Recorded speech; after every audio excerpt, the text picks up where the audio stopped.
Bom dia a todos. Hoje, 28/4, nós vamos conversar de validade em estudos epidemiológicos. Então, aí a gente entra na questão da influência do acaso e vieses na validade desses estudos. Vocês vão entender porque o foco é em validade interna.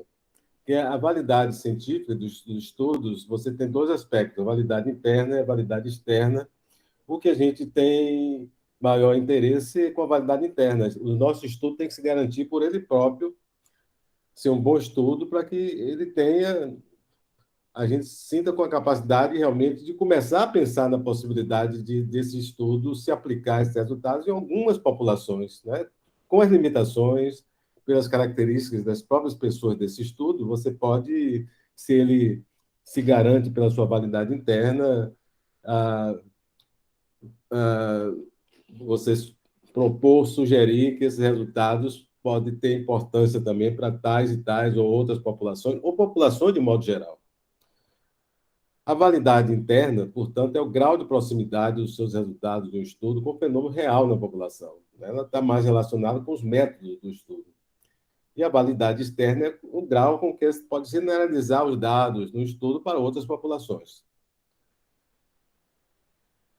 A validade interna, que é o foco da nossa conversa, tem dois aspectos: o erro aleatório e os erros sistemáticos, que são os vieses. Né? O erro aleatório, basicamente, quer dizer assim, de uma forma bem simples, a gente dizia, não, ela depende muito do que? Da variação amostral. Lembrando que a gente trabalha com uma amostra, né? E que essa amostra vem de uma população. Por exemplo, você tem uma amostra de pacientes diabéticos, não é?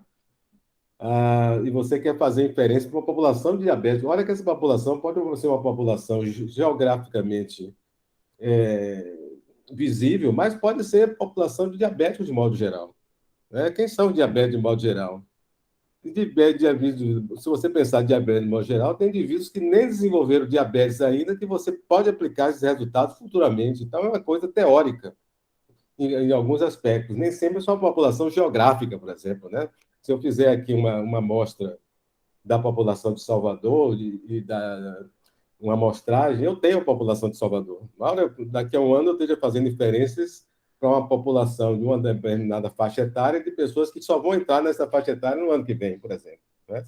Esses aspectos teóricos devem estar em mente. O erro sistemático, o nome já diz, né? Quer dizer, ocorre independente da questão de variação amostral. Acontece o quê? Com erros na forma de que as pessoas são selecionadas, erros na forma como as informações são obtidas, né? Então, ah, são aquelas vieses de formação ou de mensuração, e a presença de fatores confundidores, né? Que entra também na questão de vieses também, embora a gente olhe de uma forma diferenciada a questão do confundimento, porque você vai ter métodos que você reduz confundimento, que você evita confundimento em algumas circunstâncias, né? Aí vem, a gente já coloca logo ensaios clínicos randomizados como sendo aqueles mais efetivos em termos de controle de variáveis confundidoras, porque as possíveis confundidoras, elas são, na verdade, alocadas de uma forma randômica, as pessoas com características mais variadas. Se o indivíduo é fumante, ele pode ir para qualquer grupo. O grupo de pacientes tratados com a droga A e tratados com a droga B.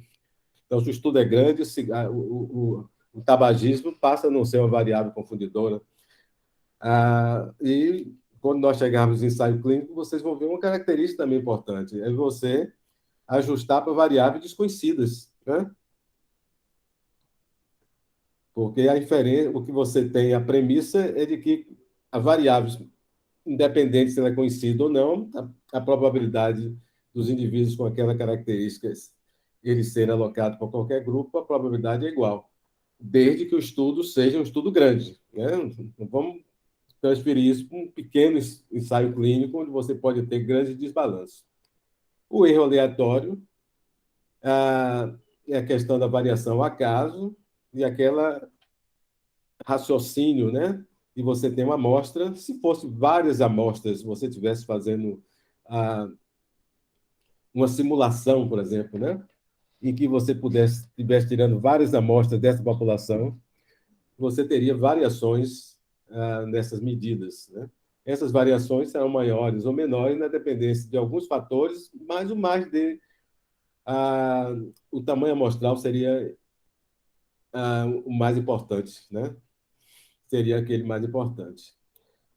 O erro aleatório é avaliado através de testes estatísticos. Então, vocês aqui, vamos imaginar uma população cuja prevalência de uma doença é de 10,6%. Obviamente, essa é uma medida desconhecida, né? Apenas teórica aqui que eu estou colocando, porque eu não fiz nenhum censo dessa população. Eu vou retirar uma amostra dessa população.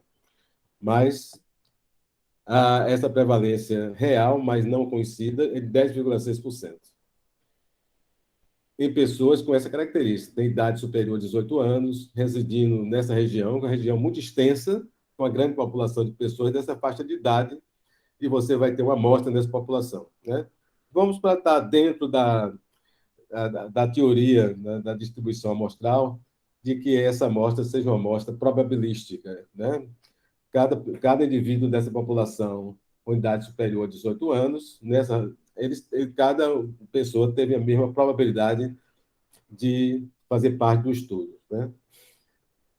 Se fosse possível levantar os dados de todas as pessoas da região, seria possível atestar que 10,6% delas são realmente portadoras da doença. Mas você não vai fazer isso, você vai fazer uma amostra, uma amostragem. Então, não é possível estudar a tua população, a amostra você vai ter. Bom, as variações que ocorrem em uma amostra, elas são estimadas através dessa medida aqui, que é o chamado erro padrão. Não confundo com desvio padrão, estou falando de erro padrão, erro padrão. O erro padrão como medida de precisão dessa estimativa. Então, você tem fórmulas para cálculos do erro padrão que vai levar em consideração, nessa fórmula, a estimativa pontual, né? E, dependendo do que é que você está estimando, que erro padrão é esse, né? Vai entrar outros aspectos, outros pontos dentro dessa fórmula. Se é um erro padrão para uma proporção, a prevalência é uma proporção, mesma forma que o risco é uma proporção, né? Se é para uma medida de associação, se é para a odd ratio, se é o risco relativo. Inclusive, essas duas medidas são feitas no logaritmo dessas medidas e depois são transformadas quando você tem o resultado do antilogaritmo, né? É diferente, por exemplo, da diferença de média, é diferente da diferença de risco, que você não faz na escala logarítmica. Então, o erro padrão aqui, certo? O erro padrão vocês tendo como sendo essa medida da variação amostral. A estimativa é mais precisa quando menor for a variação esperada entre as diversas amostras, né? E o erro padrão vai tender a ser um erro padrão menor. Vamos aqui pegar o seguinte, quer dizer, você tem a doença cuja prevalência é de 10,6%, ela é real, mas não conhecida. Imagine que você estudou 500 pessoas selecionadas dessa população e encontrou uma prevalência de 10%, ou seja, não foi 10,6%, no sua amostra 10%. Né? Lembra que você pode ter outras amostras com 11%, com 9%, com 12%, você vai ter variação amostral. A sua amostra, 10%. Então, essa é real, não conhecida, teórica, 10,6%, vai ser teórica aqui, não é conhecida. A estimativa pontual do seu estudo foi 10%, você achou. Você estudou 500 pessoas. Aqui está o erro padrão da prevalência, que seria a mesma forma do erro padrão aqui de qualquer proporção. Se eu tiver o erro padrão aqui do risco, né? Também é uma proporção. Se eu tiver um erro padrão de uma acessibilidade, de uma especificidade, essa mesma fórmula seria a raiz quadrada da prevalência vezes o complemento, né? Se a prevalência é de 10%, o complemento vai ser 90%, e o número de indivíduos. Então, aqui jogado, e você tem esse erro padrão de 1,342, uma medida, portanto, dessa variação amostral. E aqui, vocês estão vendo aqui como é que seria feita essa estimativa do chamado intervalo de confiança. Aqui a gente está colocando aquele que é mais comum, que é o intervalo de confiança de 95%. Então, aqui a gente tem um limite inferior, que vai ser a estimativa pontual, veja bem aqui, estimativa pontual, menos 1,96, porque 1,96 na escala normal, ela corresponde a 95% dos valores. Por isso que entra, de modo geral, nessas formas do erro do intervalo de confiança, quando é um 95%, é 1,96 vezes o erro padrão, né? Então, vai dar uma ideia para você de quanto é realmente essa distribuição possível de valores. Ah, e aqui você tem, portanto, o limite inferior vai ser a estimativa pontual menos isso aqui que está representando esse erro, né? Que é o erro padrão vezes o Z, né? Vocês conhecem lá da estatística, né? O Z, para você pegar 1,95% dos valores, seria 1,96. Então, nós temos aqui o limite inferior do intervalo de confiança de 95%, que seria 7,4%, e o limite superior, em vez de menos aqui, você passa a ser mais aqui, você tem 12,6%. Então, aqui vocês estão vendo essa interpretação que a gente iria fazer. O que você encontrou como estimativa pontual foi 10% nessa amostra de 500 pessoas. Então, o seu resultado está te dizendo o que aqui? A prevalência estimada é 10%, mas com 95% de certeza, né, esse é o melhor palpite que eu tenho, que seja 10%. Mas eu tenho que considerar a variação amostral. Então, isso lhe diz que pode ser tem 95% de probabilidade que seja algum valor entre 7,4% e 12,6%. Então, 10% seria o meu melhor palpite, mas, considerando a variação amostral, com 95% de certeza, é algum valor dentro desses limites de 7,4% a 12,6%. Bom, você estudou 500 pessoas. Se você estudasse 1.000 pessoas, mesmo você encontrasse uma prevalência estimada de 10%, ou seja, estimativa pontual, repare que o seu intervalo de confiança vai ser mais estreito agora, né? Aqui foi 7,4, 12,6, você agora passa a ter um intervalo de confiança de 8,1%, 11,9%, aplicando a mesma fórmula que a gente aplicou anteriormente. Muito bem. Então, nós estamos na nossa estimativa levando em consideração o erro aleatório, né? E a, usando os intervalos de confiança como um guia, né, para a nossa inferência estatística. Muito bem. Vamos conversar aqui do conceito de significância estatística, né? Conversando desse conceito e olhando a limitação dele, né? Porque ele é tão combatido, esse termo, né? Hoje, as sociedades de estatística, de epidemiologia, recomendam não se falar em significância estatística, não usar esse termo significância estatística, né? Eu defendo isso, né, procuro não usar, né, pela sua limitação. Mas a gente tem que entender o que é, né? Até porque se fala tanto e às vezes a gente vê apresentações e que se destaca tanto a significância estatística, a gente tem que entender que isso aqui realmente é uma convenção muito limitada. Então, vamos partir do seguinte, quer dizer, agora a gente está falando de medida de associação, né? Medida de associação. Nós vamos pegar aqui as prevalências verdadeiras da doença, se a gente estivesse comparando homens e mulheres. Então, vamos ver as prevalências verdadeiras mais desconhecidas, que a gente não conhece, mas vamos partir do aspecto teórico, né? Que existe na população. Na verdade, agora nós temos duas populações. Uma população de homens e uma população de mulheres, né? Então, você está comparando essas prevalências vindo dessas populações, que são populações independentes. A gente chama, são populações independentes e serão amostras independentes também. Quer dizer, amostras, uma é uma amostra constituída de homens, outra é uma amostra constituída de mulheres. Então, são independentes. Você não tem, por exemplo, às vezes você tem amostras dependentes, às vezes você tem amostras dentro em homens, você faz medidas, hoje faz medidas depois do tratamento, por exemplo, são amostras dependentes, né? Então, aqui você tem prevalências verdadeiras da doença, mas são desconhecidas.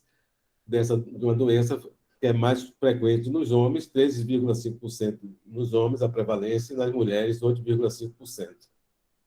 Se dividir essas duas prevalências, você tem uma razão de prevalência de 1,59, né? Que é desconhecida. Né? Você está tirando de duas prevalências desconhecidas. O que você vai estudar é uma amostra. Na amostra, com 500 pessoas, foi observado que a doença estava presente em 33 de 245 homens. Então, você tem 13,47%. Né? Você desconhece que, na verdade, é 13,5%. Até está bem próximo aí, 13,47%. Né? Se você arredondar, seria a mesma coisa. Mas não é esse o ponto. O ponto é que a outra é 3,5%, exatamente essa 3,47%, muito próxima. E em 22 de 255 mulheres, 8,63%. Isso corresponde a uma razão de prevalência de 1,56. Bom, é uma amostra, portanto, é sujeito à variação amostral. Né? Como essa amostra está muito próximas, outras amostras poderiam estar bastante diferentes, e você desconhece, porque você não sabe quais são as prevalências reais da população. Né? Você tem os resultados do seu estudo. Para avaliar o papel do acaso, uma associação observada em uma amostra, testes estatísticos são usados também. Né? Só que, no outros testes que a gente fez anteriormente, você não tinha comparação de grupos. Né? Você basicamente usou o intervalo de confiança 95% para ver a precisão, que a gente chama de precisão da estimativa. Né? Ah, o resultado desses testes é uma medida que tem sido denominada de várias formas. Né? Um chama de valor de P, valor P, P velho, né? Em que o importante é o seguinte: o P informa a probabilidade de ser observada uma diferença tão ampla ou mais ampla entre os grupos em uma situação que não existe diferença. Né? Ah, então, é parte, né, em termos teóricos, né, quando você faz um teste estatístico, você parte. Né? Obviamente que isso eu tenho em mente aqui que eu estou fazendo uma revisão para vocês. Né? Isso aí deve ser batido e subbatido na estatística. Você tem a ideia seguinte, quer dizer, naquela coisa da hipótese nula, né? A hipótese nula depende do que você está comparando. Se você estiver comparando duas médias, se você estiver comparando duas diferenças absolutas, por exemplo, né? Você tem a diferença de risco, você está comparando uma diferença de risco com outra diferença de risco, né? Você está comparando diferença absoluta. Se forem iguais, ah, então a diferença é zero, né? A diferença é zero. Se duas médias forem iguais, de um grupo e de outro, a diferença é zero. Né? Se dois riscos forem iguais, a diferença é zero. Mas se eu estiver comparando agora ah, medidas relativas, né? Não medidas absolutas, se eu tenho um risco, eu divido o risco pelo outro, a hipótese nula é igual a 1. Quer dizer, se é 20%, eu divido 20% por 20%, a diferença, ou melhor, a divisão é igual a 1. Né? Então, seria essa ideia do teste de hipótese. O teste de hipótese toma como base a hipótese nula. Né? A hipótese nula. E o teste estatístico, dependendo que teste vai ser usado, né? São diferenças de proporções, o Q quadrado é o mais usado, diferença de médias, o teste T é o mais usado, né? Para isso tal, que vocês viram isso na estatística. Então, é o seguinte, quer dizer, o P informa qual seria a probabilidade de você observar, imaginar o seguinte, quer dizer, né, que você está comparando esses dois grupos, né? E você encontra um risco relativo, uma razão de prevalência, né? Para ficar dentro do que a gente está conversando, de prevalência, de 1,5. 1,5, portanto, está distante da hipótese nula, né?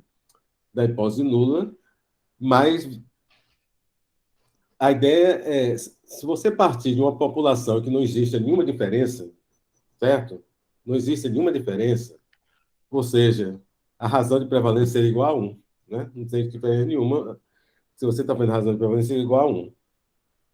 Por variação amostral, se você fizer várias amostras retiradas de homens e mulheres, por exemplo, já que estão com homens e mulheres, você vai encontrar risco relativo de 2, você vai encontrar risco relativo de 1,1, você vai encontrar risco relativo de 0,9, né? E quanto maior for esse tamanho amostral, menos variação vai ter. E quanto menor for também os tamanhos amostrais, mais variação você vai ter, né? Então, o teste estatístico dizia o seguinte: qual seria uma probabilidade de você encontrar nessa população uma diferença, ou um risco, ou uma razão de prevalência dessa dimensão, certo? Não existindo diferença nenhuma, né? Aí vem a questão do valor de P. O valor de P, sendo menor do que 0,05, né, seria uma probabilidade de 5% de não existir nenhuma diferença e você encontrar alguma diferença dessa dimensão, né? Aí vem o jargão estatístico dizer que a, a diferença é estatisticamente significante, né? Algo basicamente de convencional, né, de convenção, dizer isso aqui. Ou seja, se você, em vez de encontrar um P de 0,05, encontrasse um P de 0,07, né? Se você usar essa convenção, você diria que não é estatisticamente significante, porque ele não é inferior a 0,05, tá certo? Quer dizer, essa é a ideia do teste, a ideia realmente do teste estatístico, tá certo? Então, veja só, nós temos aqui as prevalências verdadeiras, voltando a elas, no homens foi 3,5% em homens, 8,5% em mulheres, com razão de prevalência de 1,59. Na amostra de indivíduos de 500 pessoas, foi observado que a doença estava presente em 33,245, nós dissemos isso, então vou abreviar. Encontramos 13,47% nos homens e nas mulheres 8,63%, isso correspondeu a uma razão de prevalência de 1,56, né? Fazendo o teste do Q quadrado aí, e, né, você não precisa ir em tabela hoje em dia, o software lhe dá esse dado, o P aí é de 0,08, certo? Então, de acordo com esse critério convencional de significância estatística, é considerado estatisticamente não significante, né? Então, é correto usar essas coisas dessa forma. A recomendação é não fazer dessa forma, né? É não fazer dessa forma. Você tem interpretações que são interpretações mais metodológicas, melhor do que simplesmente você pegar um resultado desse e, e concluir, né? Muita coisa dentro do estudo são muito mais importantes de ser verificado do que simplesmente fazer um sumário de uma medida dessa com um valor de P. Por quê? Como é que foi feito esse estudo? Não é? Teve erros nesse estudo, não é? Ou você se sente confortável com esse estudo no que respeita a vieses, por exemplo, né? Como vamos ver mais para frente, né? O quanto ele está representando realmente bem mulheres e homens, né? Houve mais frequentemente homens que não quiseram participar do estudo do que as mulheres. Essas medidas são acuradas, tá certo? O tamanho amostral é um tamanho amostral que lhe deixa confortável, né? Essa medida, mesmo não mostrando esse valor de P menor do que 0,05, mas ele tem um significado clínico de saúde pública que faz você realmente prestar atenção nisso aqui. O que é que significa esse resultado? Né? Esse resultado significa que está mostrando, por exemplo, alguma coisa que está acontecendo que precisa ser prevenida porque ela é muito grave, está acontecendo mais em determinados grupos do que outros grupos, e precisa mais atenção para aquele grupo. Quer dizer, tem muito mais interpretação, muito mais interessante o que ser feita do que simplesmente colocar isso aqui dessa forma. Às vezes vê o seguinte, como eu participo muito de bancas, tal, de estudante, e às vezes de pós-graduação também, às vezes, né? Algumas pós-graduações de fora da Bahia me convidam muito. Ah, e aí sempre eu converso essas coisas durante as defesas, as pessoas concordam comigo, né? Concordam comigo que ele não pode interpretar basicamente o resultado apenas simplesmente olhando o valor de P. Mas os nossos estudantes aqui, eu como lido mais com estudantes de medicina, é uma coisa assim, eles realmente assim, os que não estão muito trabalhando próximo conosco, eles simplesmente, tranquilamente, vão na coluna onde tem valor de P e ali ele realmente seleciona tudo que ele acha que realmente vale a pena ser trazido para ser mostrado, né? E as coisas realmente que não bate aí nesse valor de P menor do que 0,05 não tem menor interesse para o estudante e tal. Mas isso está mudando. Isso está mudando.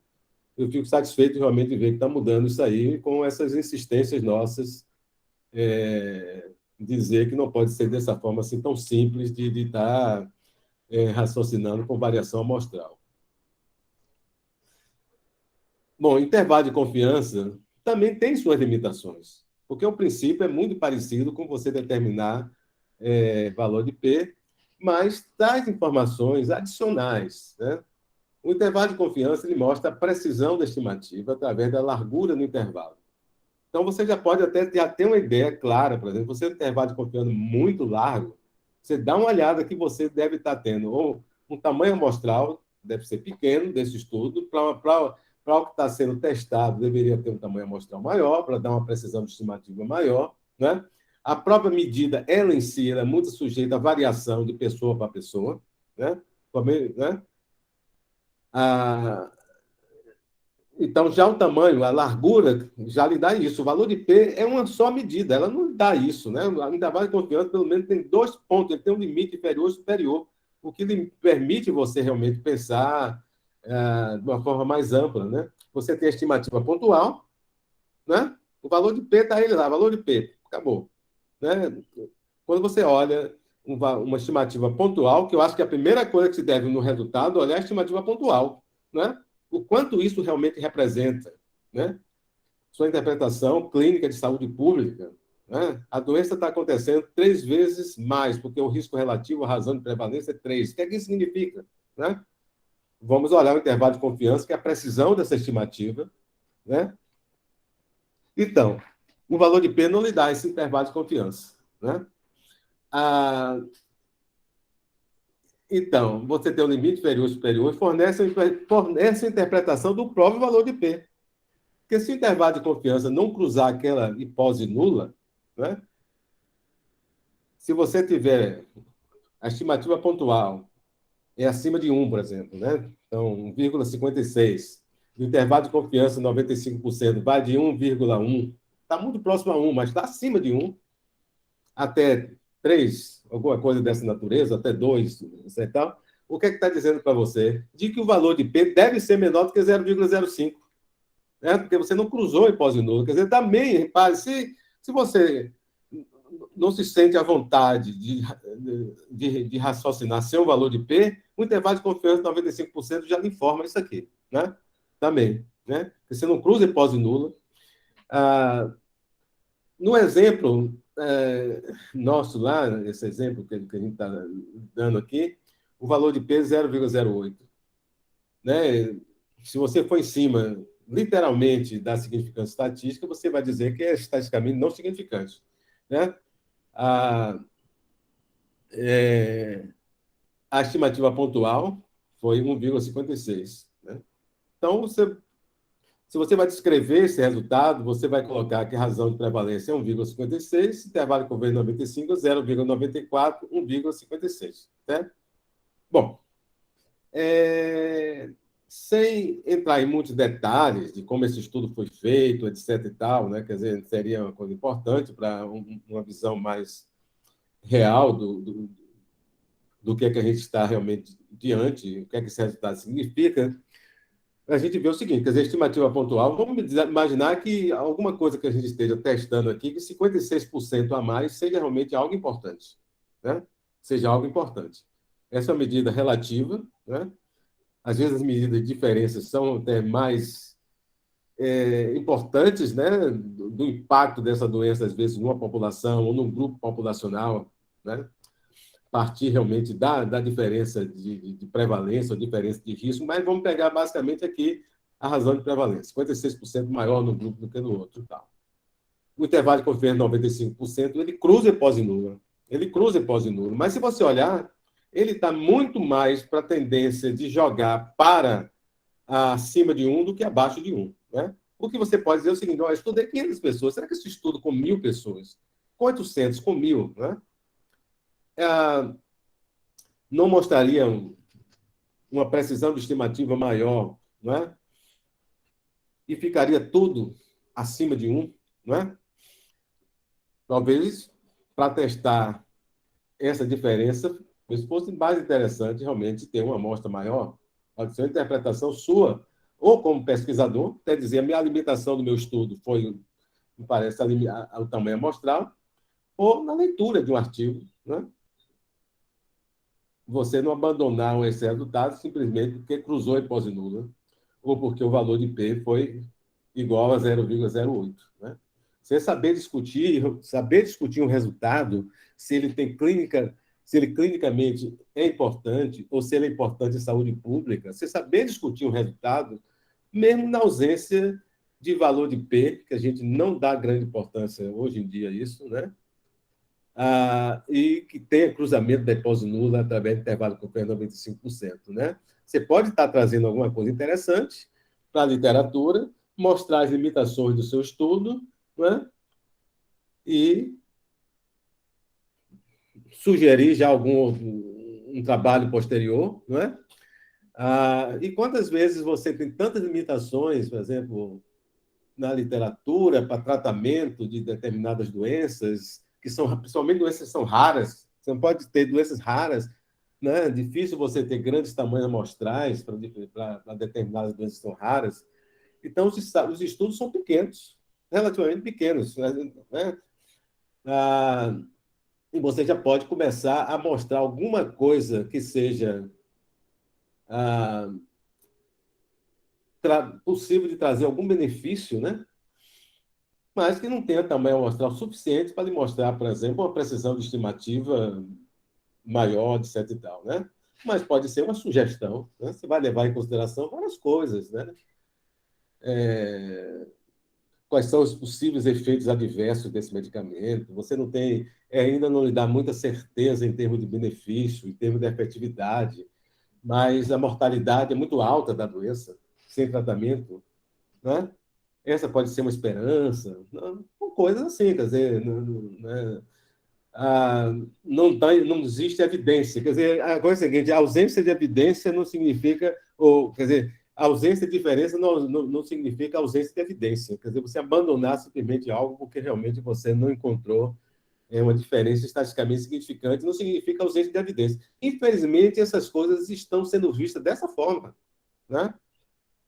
Por isso que a gente fica realmente assim reforçando, quer dizer, trabalhando dentro de uma lógica de pensamento para as pessoas realmente olhar estudos de uma forma mais metodológica, né? A intervalo de confiança de 95%, já entramos aí na conversa. Então, vamos ver. Se a mesma medida de associação que deu uma razão de prevalência 1,56 for observada em uma amostra de 1.000 pessoas, em vez de 500, resultados diferentes seriam observados, tanto no intervalo de confiança de 95% quanto o valor de P. Né?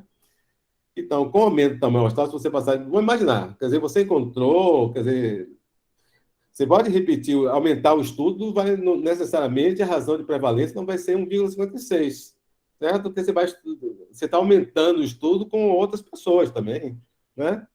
E você pode ser que seja 1,57, 1,58, mas pode ser 1,4, por exemplo, né? Pode ser 1,4. Mas aqui, teoricamente, a gente está colocando a situação que você. A única coisa é o tamanho amostral maior, mais a razão de prevalência 1,56. Com o aumento do tamanho amostral de 500 para 1.000, o P vai passar de 0,08 para 0,01. Aí pronto, ele se sente à vontade, deu diferença estatisticamente significante, etc. Tal, né? O que fez isso aí foi o tamanho amostral maior. portanto, dentro da faixa que a associação é descrita como estatisticamente significante, né? Se vou descrever o intervalo de confiança, foi aqui. Já coloquei aqui o intervalo de confiança.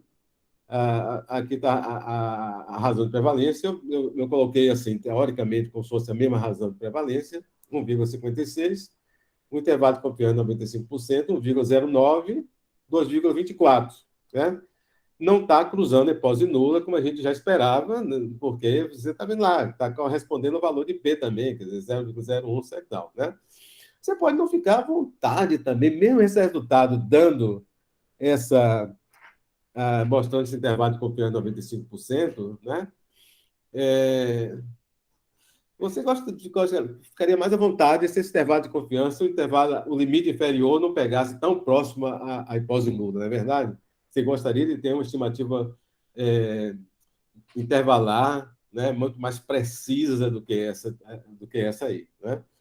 Ah, se esse não for um único estudo, tiver outros estudos e você tiver muitas variações no estudo, pode ser que você encontre isso no seu trabalho, outros trabalhos não encontram, quer dizer, não existe ah, uma precisão entre estudos também, né? Falta precisão entre os estudos, né?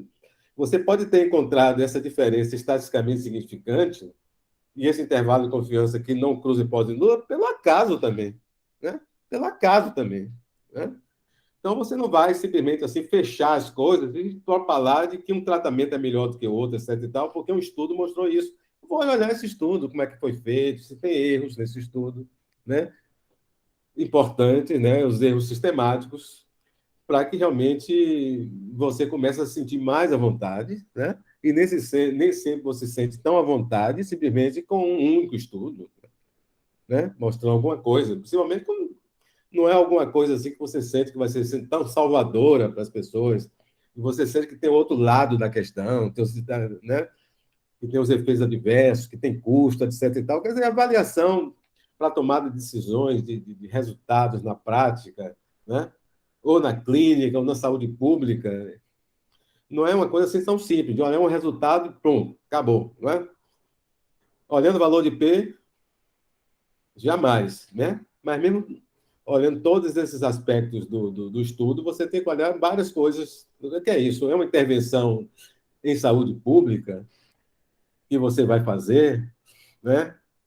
Tem um custo, né? Se for screening, por exemplo, você vai fazer um screening, você levanta série de outros problemas, por exemplo, né? Você pode mostrar a eficácia do screening, mas você levanta série de outros problemas, porque tem falsos positivos, tem outros testes que o indivíduo tem que fazer. Tem uma série de coisas que a gente vai vendo aqui ao longo do curso, mas que as interpretações não podem ser tão simplórias assim, dessa forma. Mesmo quando eu estou mostrando aqui de que o intervalo de confiança de 95% não cruza hipótese nula, não significa que eu joguei o acaso, a, a hipótese que isso possa ser o acaso, eu não desprezo, de modo algum. Não é? O viés, diferente do erro aleatório, eu estou falando de erro sistemático. Né? E aí eu tenho o viés de seleção, informação e confundimento. Já disse que o confundimento é um viés também, embora ele se distinga dos demais da seleção e da informação, né? Porque ele é mais passível de ajuste, de evitar, de correção, tanto de seleção quanto de informação. O confundimento, portanto, tem essa característica de você poder ajustar, evitar. Tá. Vamos ao viés de seleção. Ah, quando ocorreria, né? Quando pacientes selecionados para uma amostra diferem da população alvo de um estudo, os estudos observados podem ser, os resultados observados podem ser devido a um viés de seleção. Então, você seleciona indivíduos, mas esses indivíduos eles são diferentes daquelas populações que você quer comparar, essas populações. Né? Então, você pode ter viés. Esse tipo de viés é observado mais frequentemente em estudos observacionais. Né? Imagina aqui, um estudo de caso-controle. Você vai estudar casos e controles. Né? Casos com doença e controles. Indivíduos são comparados, né, que não têm a doença, mas que poderiam desenvolver a doença. Mas por que eles não desenvolveram a doença? Existem fatores associados com a doença, que estão mais nos casos do que nos controles, né? Então, se a seleção dos casos é baseada em critérios que tornam a distribuição da exposição em casos e controle diferentes do que ocorre na população, você pode ter um viés. Imaginar aqui alguma coisa. No passado, por exemplo, né, se estudou trombolimpo pulmonar em mulheres, né? Trombolimpo pulmonar em mulheres, e os casos, a seleção de casos, né, diferia da população. Por quê? Os casos de trombolimpo pulmonar, eles eram selecionados entre os indivíduos que se hospitalizavam, né? E entre os indivíduos que se hospitalizavam, quando se levantava a história, imaginar, quer dizer, uma paciente com trombolimpo pulmonar pode se apresentar com dor torácica, falta de ar, etc., né? Ah, e algumas delas referiam que usavam anticoncepcional oral. Essa história de uso de anticoncepcional oral sugestionava a quem avaliava se a paciente deveria ser internada ou não, porque já existiam alguns relatos de que anticoncepcional oral aumentava a trombolimpo pulmonar, certo? Então, você tinha casos selecionados mais frequentemente usando anticoncepcional oral. E os controles eram mulheres sem trombolimpo pulmonar internadas no hospital. Bom, então, quando se relatou esse estudo de caso controle, veio a polêmica, né? De que existia possivelmente um viés de seleção, porque estava o fato de existir mais uso de anticoncepcional nos casos do que nos controles, é porque o anticoncepcional influenciava na seleção dos casos. Não, obviamente, essa polêmica hoje não existe, porque outros estudos mais com melhor metodologia, com métodos mais adequados, mostraram que realmente a associação existe, né? Mas essas associações provavelmente elas foram mais fortes do que deveria ser, né? Porque existia um viés de seleção aí, né? Apenas uma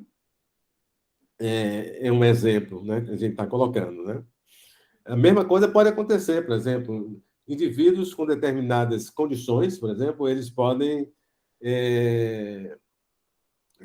eles são vistos na emergência, né? E quando ele tem determinadas fatores, possíveis fatores de risco, eles são mais frequentemente selecionados ou eles são hospitalizados, né? E quando você compara os indivíduos com os controles, você pode ter associações que não existem ou associações que são demonstradas como mais fortes do que, na verdade, elas ocorrem, porque os fatores, entre aspas, possíveis fatores de risco, eles influenciaram na seleção, né? Então, isso aconteceria mais no estudo de casos controles, mas o estudo de coorte, o viés de seleção irá ocorrer se a seleção de expostos e não expostos for relacionada com o evento. Ah, Principalmente quando você não tem. E aí é difícil, porque quando a gente for falar do ensaio clínico, você pode, com mais facilidade, fazer mascaramento, quer dizer, né, o duplo blind, o double blind, né, o cegamento, né? Então, se o indivíduo sabe se o paciente é fumante ou não fumante, vou imaginar aqui, né? Ah, e ele vai fazer uma avaliação do evento, né? Que é sujeita à interpretação, né? Interpretação que pode ocorrer tanto pelo paciente quanto pelo médico, né? Vamos imaginar aqui, coisas que na prática podem acontecer. Por exemplo, você compara indivíduos com dor, né? Em algum local, né? Sei lá, em algum membro, etc., né?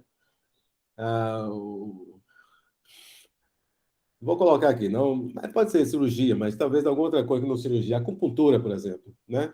Acupuntura.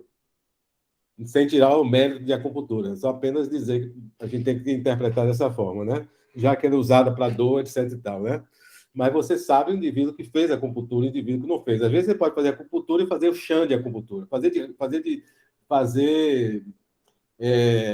como tivesse feito, colocado as agulhas e tal, e não colocar realmente a agulha. Se você sabe quem fez a acupuntura e quem não fez, o indivíduo pode ser selecionado, pode ser sugestionado a interpretar que a dor está melhor, certo? A dor está melhor, né? Então, se ele já tem uma ideia pré-concebida da hipótese de que a acupuntura vai melhorar a dor do indivíduo, né? Ah, ou, vamos lá, vamos uma cirurgia mesmo, né? Vamos uma cirurgia, né? Se você vai comparar tratamento clínico versus tratamento cirúrgico, né? E uma determinada condição de um paciente que tenha doença arterial coronariana, então, naquela coisa assim, é operável essa condição? Não é. Então, você faz um ensaio clínico e que você randomiza indivíduos para cirurgia, ou simplesmente fazer, ah, passar o cateter e colocar stent em outro grupo que você não coloca stent, né? Ah, e se tanto o paciente sabe se passou um cateter ou não, e o médico sabe se passou cateter ou não, então você tem um só um tratamento clínico, um tratamento cirúrgico, né? Se o indivíduo não é cegado, ele pode ser sugestionado na interpretação, por exemplo, interpretação dos sintomas, por exemplo, se melhorou a dispneia, melhorou a dor, etc. e tal, tanto o indivíduo paciente como o indivíduo que avalia, ele pode ser sugestionado, né? Algumas coisas no ensaio clínico você pode mascarar, né? No estudo de coorte é mais difícil esse mascaramento, etc. Tal. Então você pode realmente ficar sugestionado a avaliar determinados eventos, somente eventos que não sejam eventos duros. Por exemplo, mortalidade é um evento duro, né? Mas você interpretar se o indivíduo desenvolveu uma determinada condição clínica é sujeito à interpretação. O viés de informação. Esse tipo de viés ocorre devido a diferenças entre os grupos do estudo na definição da presença ou nível da exposição ao evento. Ah, então, os indivíduos já foram selecionados, certo? As pessoas já foram selecionadas para o estudo, né? Ah, então, o que é que ocorre? Você pode... Na verdade, quando eu peguei esse exemplo aqui, né? Ah, do viés de seleção da ocorrência, a seleção de forma de esporte e não esporte relacionada com, com o evento, né? Talvez é, no estudo de coorte seria, você pode dizer, seria mais difícil ocorrer no estudo de coorte, né? Porque você seleciona os indivíduos pela exposição, né? Pela exposição. Mas essa possibilidade pode ocorrer. Essa possibilidade pode ocorrer, porque se você seleciona indivíduos que são voluntários, por exemplo, né? Indivíduos que são voluntários, ah, um indivíduo ele pode se voluntariar para ser selecionado, porque ele sabe que ele tem uma história familiar de uma determinada doença, né? Então, os indivíduos ficam de fora, né? Então, esses indivíduos que são expostos foram selecionados aqueles que já trazia a probabilidade do evento maior do que aqueles que tinham as mesmas características e não foram selecionados, né? Talvez fosse melhor eu colocar isso aqui. Porque o outro também já cai num viés de informação, que eu coloquei. A falta de mascaramento cai no viés de informação, né? Ah, embora possa ocorrer em qualquer tipo de estudo, o viés de informação é particularmente frequente em estudo de caso controle, né? Acontece por a pessoa se lembrar mais, por exemplo, né? Se você pegar, por exemplo, estudo de caso controle, por exemplo, de crianças que nasceram com má formação congênita, né? E você compara com controles, as mães com crianças de má formação congênita podem se lembrar mais de determinados medicamentos, né? Que ela usou durante a gravidez, né? Seria um viés de recordação. Bom, a conversa de viés ela é muito mais extensa do que a gente está colocando aqui, né? Então, eu vou vocês podem ler, não é obrigatório se vocês têm esse livro que eu estou colocando aqui como uma base da coisa, mas os livros, de modo geral, vão falar de viés, etc. E tal. A gente vai falando aqui ao longo do curso, mas eu vou me fixar mais agora em confundimento. O confundimento ele é representado por uma mistura do efeito da variável estudada como possível causa, a variável de exposição, né, como possível causa do evento, né, com o efeito de uma terceira variável ou um conjunto de variáveis. Coletivamente, a gente chama assim de terceira variável, mas, na verdade, não é uma única variável. Porque você pode estudar, como nós vamos mostrar aqui exemplos aqui, né, uma associação de uma exposição com um evento, e você pode dizer assim, bom, você pode ter variáveis como a idade, como o sexo, né? Como o nível socioeconômico, que são variáveis que estão nesse grupo de terceira variável, que ela pode estar associada tanto com o evento quanto com a exposição e criar essa possibilidade de um confundimento. Ele é um viés, eu já tenho repetido aqui, porque ele pode causar distorção na associação de exposição e evento, né? Se ele não é adequadamente ajustado ou eliminado. E já coloquei essa diferença em relação ao viés de seleção de informação. O viés de confundimento ele pode ser reduzido através de ajuste para os efeitos das variáveis confundidoras. Então, são três os critérios para a terceira variável ser considerada confundidora de uma associação entre uma variável de exposição e uma variável de evento. Primeiro, a terceira variável deve ser associada com a exposição. A terceira variável deve ser associada com o evento, independente da exposição. E, finalmente, a variável não deve ser um elo causal entre a exposição e o evento, né? Ela não é parte do mecanismo patogenético, né? Quer dizer, a variável confundidora causa a exposição para causar o evento, né? Então, né? A variável não deve ser desculpa, a exposição não deve causar essa variável para ela ser confundidora. Quer dizer, ela seria uma variável intermediária não uma variável confundidora. A associação entre a exposição e o evento pode ser total ou parcialmente atribuída ao efeito da variável confundidora. Então, vamos aqui representar aqui, né? Você tiver aqui uma exposição, vamos chamar de variável 1, e o evento a variável 2. Né? Você quer estudar a possibilidade de existir uma associação causal entre a exposição e o evento. Mas, você se pergunta, tem terceira variável, que pode estar relacionada com a exposição. Se ela estiver relacionada com o evento, ela pode ser vista, ou deve ser vista, como uma possível variável confundidora. Né? Então, se você tiver isso aqui, dá representado por esse tipo de gráfico, né? Chamado Directed Acyclic Graph, né? Então, você tem aqui, a terceira variável está associada com a exposição, e ela, por ser independente da exposição, ela pode causar o evento. Ok? Essa terceira variável pode ser representada por um conjunto de variáveis, como eu coloquei. Né? Vamos imaginar aqui, você está querendo avaliar um tratamento com medicamento, né? Uma estatina, né? E se isso reduz infarto do miocárdio. E aí, aqui, infarto agudo do miocárdio seria o evento, né? Você tem possíveis variáveis confundidoras, né? Imagine que isso é um estudo observacional, isso não é um ensaio clínico. Né? Um ensaio clínico, essas possíveis confundidoras, elas vão ser alocadas aleatoriamente. Então, se o estudo for grande, não há problema. Se o estudo for grande, teoricamente, se ele for grande, quer dizer, teoricamente, se ele for grande, probabilisticamente você está dentro da mesma probabilidade. Quer dizer, se não existir nenhuma grande diferença, apenas mínimas, entre o grupo com estatina e sem estatina, quer dizer, o grupo estatina e o placebo, por exemplo, né? Essa variável não vai ser confundidora. Né? No ensaio clínico, você pode randomizar para grupos. Mas aqui falando de estudo observacional, tipo o quê? Um estudo de coorte. Né? Então, existe uma série de variáveis. Se essas variáveis estiverem associadas com o tratamento com estatina, porque diabético usa mais estatina, paciente com doença cardíaca usa mais estatina, etc., né? E essas variáveis podem estar associadas com infarto do miocárdio, você já pode ter um terreno aqui propício para confundimento, né? Então, se isso for o que ocorre, existe um potencial aqui para realmente estar existindo confundimento de alguma dessas variáveis, né? Vamos colocar algumas aqui que pode estar dentro desse mecanismo, com a associação entre estatina e infarto do miocárdio, influenciando nessa associação.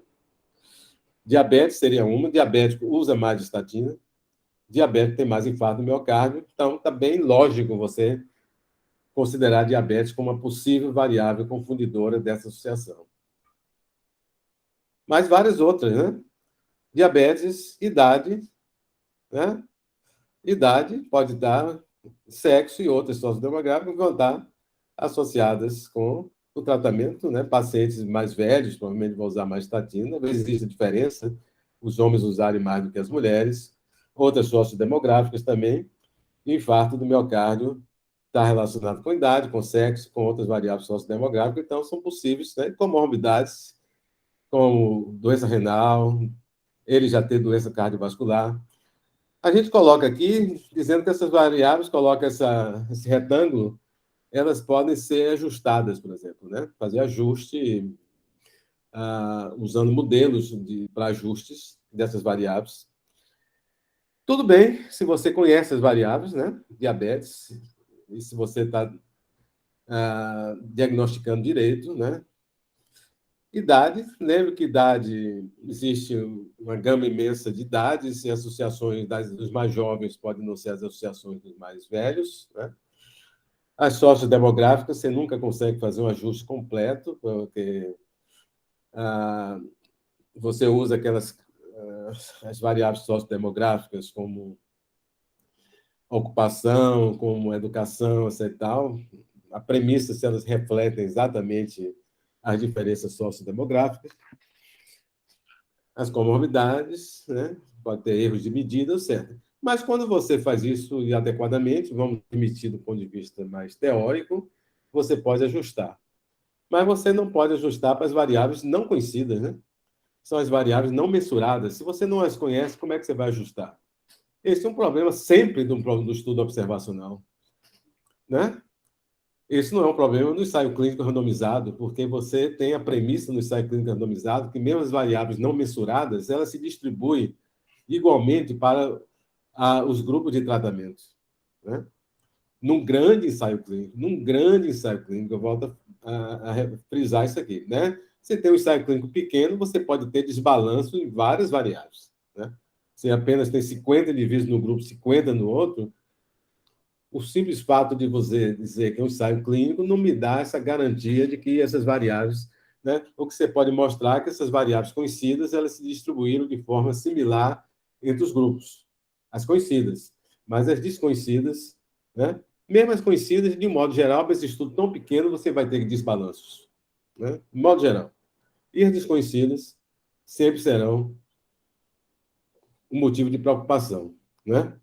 Mas no estudo observacional, né? Tem várias técnicas de tentar reduzir isso aqui, né? Mas jamais ele vai se parecer, vai ser um ensaio clínico, né? Tem vários métodos para reduzir confundimento. No desenho, já falei de randomização, restrição, mas você perde muito, porque se você tiver um estudo só de homens, o sexo não é uma variável confundidora, porque o estudo é só do sexo masculino. Se o estudo for do sexo feminino, igualmente, né? Tem a questão de pareamento, tem vantagem e desvantagem, né? A gente usa pareamento, somente estudo de caso controle, quando você tem poucos casos, aí você tem mais controles, você procura controles com a mesma idade e pareia com os casos, etc. É difícil você achar, às vezes, né? Mas pareia pelo sexo, etc. Tal. Tem vantagem e tem desvantagens, né? Uma desvantagem é você não poder realmente avaliar o efeito das variáveis que você colocou como match, porque os indivíduos são semelhantes na idade, etc. Tal. Você não sabe qual é o efeito da idade, você não sabe qual é o efeito do sexo, etc. Tal.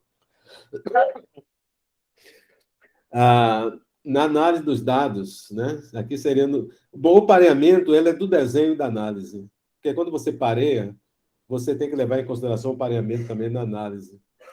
A estratificação, quando você estratifica, cada extrato, por exemplo, se você estratifica pelo sexo, a, então a associação que você encontra nos homens, ela não é confundida pelo sexo, porque você só tem homens naquele extrato, mesma coisa nas mulheres e tal.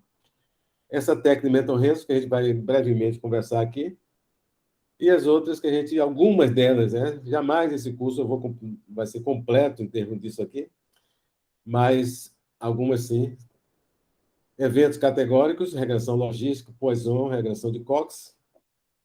a evento quantitativo, regressão linear múltipla, score de propensão, devo mencionar, mas não devo entrar muito em métodos de variáveis instrumentais aqui, talvez dar alguma informação, tal. E tem outros métodos que eu não vou, não vai ser objeto aqui. Talvez informar vocês para a leitura,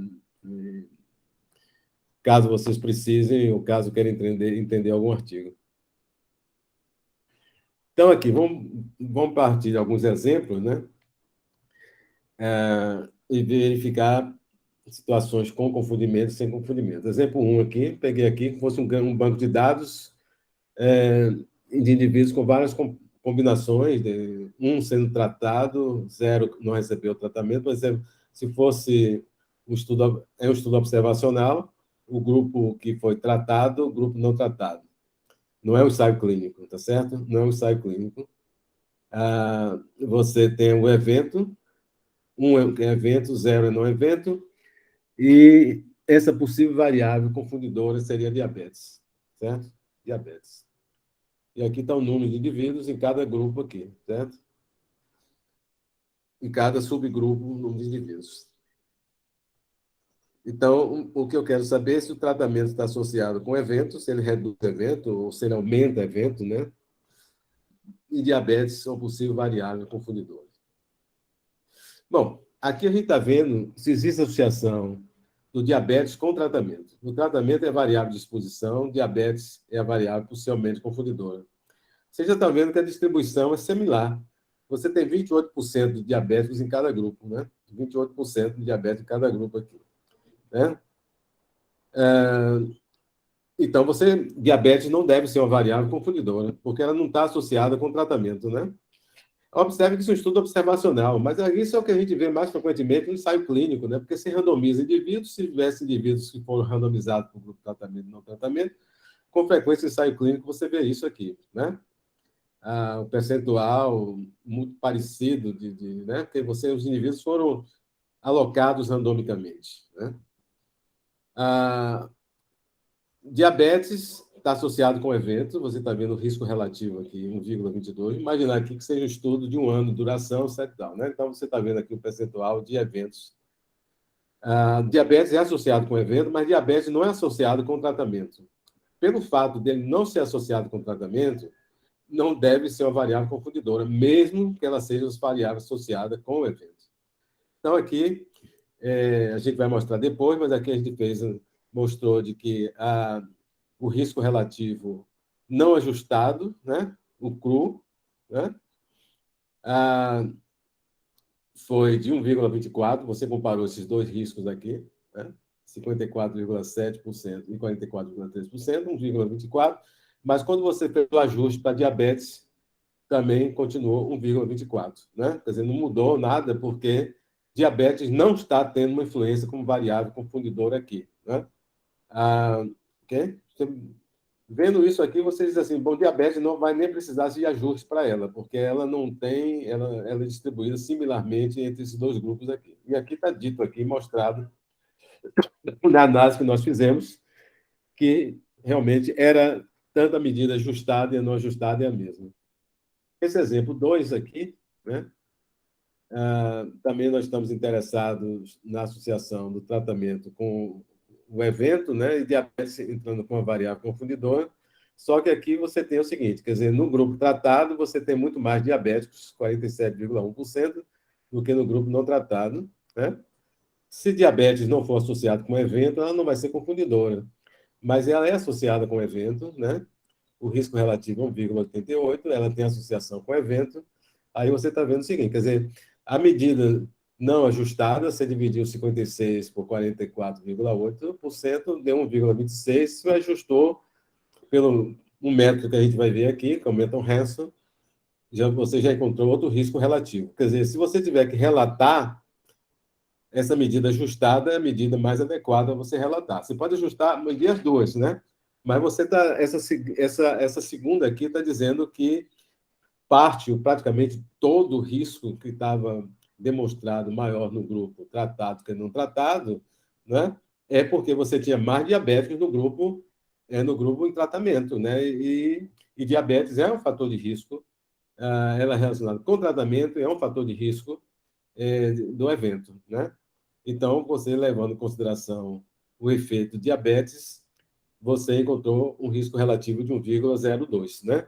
Não significa necessariamente que você vai eliminar totalmente essa diferença entre esses grupos, né? Mas você já vê um outro risco relativo, né? Vai haver outro risco relativo, né? Poderia ser um não ajustado de 1,5, o ajustado de 1,2, né? Mas não é o mesmo, né? Não é o mesmo, né? O fato de não levar em consideração diabetes estava dando uma dimensão maior dessa associação do que ela é realmente. Ah, ah, nós lidamos com essa associação aqui anteriormente, da insuficiência cardíaca em pacientes em hemodiálise e depressão, né? Ah, e nós vimos que a insuficiência cardíaca estava associado com depressão, em razão de prevalência maior, tal. Você pode se perguntar, se você tiver dados para isso, nos dados que eu mandei para você, não tinha tanta riqueza de dados, mas algumas coisas a gente pode fazer aqui, né? Se eu tivesse, no meu banco total tem todas essas variáveis aí com muito mais, né?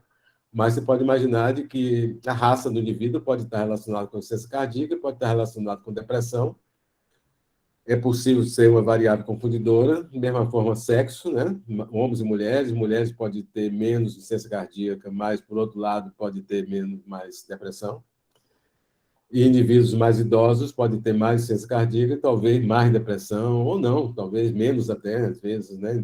Ou não ter. Mas, do ponto de vista teórico, se você não testou, você tem que ver essa possibilidade, né? De depressão ser maior nos indivíduos mais idosos e insuficiência cardíaca seguramente maior, né? Ou o inverso também, mesmo, quer dizer, existe associação, a associação pode ser uma associação inversa, né? Os idosos podem ter menos depressão do que os mais jovens também, né? De qualquer maneira, tem um ambiente formado aqui para que você possa ter confundimento, né? Ah, nós já falamos aqui, vamos passar, mas apenas lembrar que uma das técnicas é essa técnica de Mental Hanson, que nós vamos colocar aqui. É uma técnica que você passa também por estratificação, né? Mas você faz um balanço nesses estratos. Não vou apenas mostrar para vocês a fórmula, vocês não vão fazer isso na mão, mas eu vou mostrar que eu posso usar essa fórmula aqui, usar a planilha e conseguir a estimativa pontual, mas tem um intervalo de confiança de 95%, melhor o software. Essa é basicamente a fórmula para o risco relativo e razão de prevalência, é a mesma coisa, né? Que as duas são a prevalência é uma proporção e o risco relativo, e a prevalência é uma proporção e o risco é uma proporção. Eu estou falando de risco e incidência cumulativa, não estou falando de taxa de incidência, né? Essa seria a fórmula, né? Apenas rapidamente, vocês não vão precisar fazer isso, eu imagino, na mão, nem na planilha, né? Mas aqui é o sinal de soma, você vai pegar a, é, cada tabela, né? Se você vai ajustar para a idade, você tem dois grupos, se você tem dois grupos de idade, né? Então, o que é dito aqui? Essa aqui é o sinal da soma, né? E vai de 1 até K, se refere a cada um dos níveis extratos da terceira variável. Então, se eu botei dois níveis apenas, o K vai ser, o I vai ser 1 e 2, né? E A, B, C e D é o que está aqui nessas casas aqui, certo? E o N, esse N total aqui, certo? Aí você vai fazer o numerador e o denominador, você acha a razão de prevalência ajustada pelo método de Menton-Hansen. Bom, eu fiz isso na planilha, né? Só vocês verem que o que o software vai me dar é basicamente a razão de prevalência. Então, aqui está dizendo que a razão de prevalência está dando 2,22, que a prevalência de depressão foi um pouco mais de duas vezes maior nos indivíduos com insuficiência cardíaca do que no indivíduo sem insuficiência cardíaca, Após o ajuste para a idade, você continua ainda vendo, né, que existe essa associação, mas você vê que a idade estava era um confundimento que dava uma superdimensão, quer dizer, era um pouco maior, na verdade, né? Quer dizer, 2,22. Praticamente não muda a sua interpretação, mas você vai preferir relatar essa razão de prevalência ajustada, né? A, você está vendo aqui que a limitação do Menton Hanson é que todas as análises têm que ser com variável categórica, né? Então, se eu estou usando aqui a idade, eu tenho que fazer a idade como variável categórica, né? Essa é uma limitação do Menton Hanson. Mas ela tem algumas coisas interessantes, né? Porque você tem formas para razão de prevalência, você tem fórmula para diferença de prevalência, você tem fórmula para que é a mesma forma para o risco relativo e para a diferença de risco, você tem fórmula para a razão de taxa de incidência, né, para a diferença de taxa de incidência e tal, né? Então, análise simples, você pode usar Menton Hanson, assim, é uma alternativa adequada, né? E aqui, bom, no R, né, usando o, o Markdown, né, para vocês. Então, fez aquela coisa assim, a gente está usando muito esse banco de dados, né? Então, eu peguei a idade, criei dois níveis de idade aqui, né? Criei essa variável, idade, chamei de idade 55, né? Ela não vai ser essa variável, às vezes você pode criar uma variável e colocar no banco de dados, né? O banco de dados vai ter uma nova variável. Você teria que colocar aqui hemodiálise, que é o nome aqui, colocar o nome de cifrão e colocar idade 55. Aí ela vai estar no banco de dados, mas ela está externa ao banco de dados, ela está externa ao banco de dados, nesse caso aqui. Então, a idade 55, botei aqui NA, NA significa missing, né? Apenas criei ela, mas todas são missings. Só, todos os valores são missing. Mas aí eu peguei aqui, se a idade for menor do que 55, a categoria vai ser 1, se a idade for maior ou igual a 55, a categoria vai ser 2. Aí botei depois, pedi uma tabela e tal. E aí, aqui nas coisas que vocês já repetiram na, através das solicitações que eu fiz, né, e nas aulas também que eu mostrei.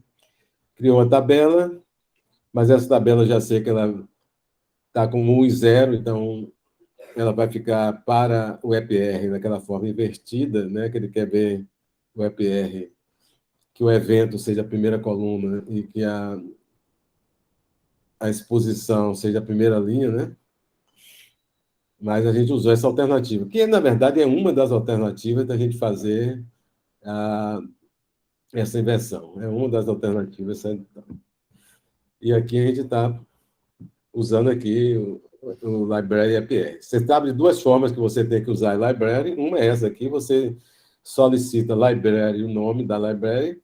Outra era você pegar o próprio APR aqui, tem aquela coisa que você coloca aqui, APR, tem aqueles dois pontos, quer dizer, 4 pontos, né? Não precisaria você chamar a library, né? Mas lembre que o EPR tem que estar instalado, tem que estar instalado, né? Obrigado a estar instalado. Ok. E aqui eu joguei aqui dentro desse objeto, esse objeto tem um resultado, tá bom? Bom, e aqui eu peguei basicamente esse resultado aqui, né? Library EPR, pam, pam, pam, pam.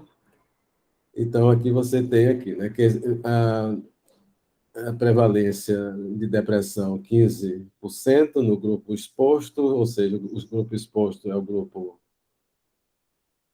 ciência cardíaca, né? Ciência cardíaca. Tal. Então, veja essa diferença aqui. Já que você vai fazer Menton Hanson, você tem. Você criou essa variável aqui. Deixa eu vamos ver aqui. Eu tenho que voltar aqui. Você criou uma tabela em que você tem aqui insuficiência cardíaca, depressão e essa outra variável aqui que você criou, que ela vai criar os extratos, dois extratos de variável com idade menor do que 50 e maior ou igual a 50, né? Então, essa coisa aqui. Então, ah,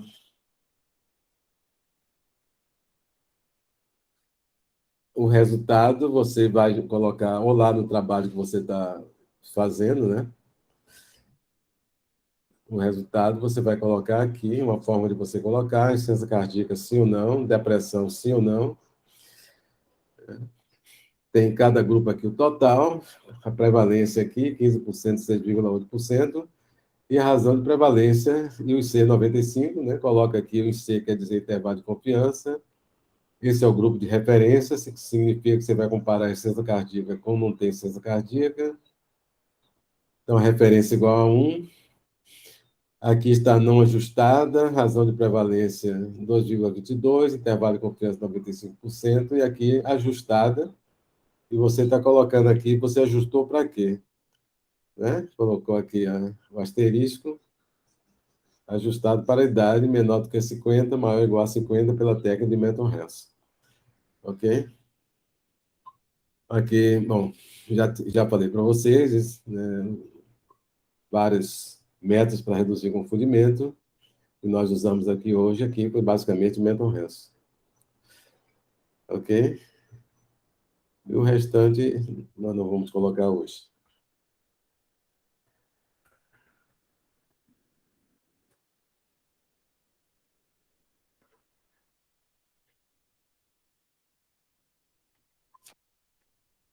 Ok? Alguma pergunta?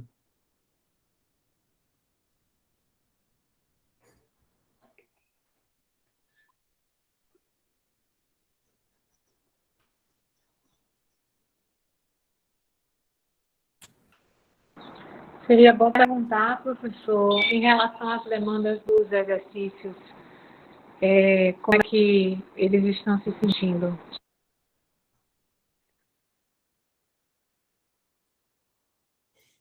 Ok, você já perguntou, né?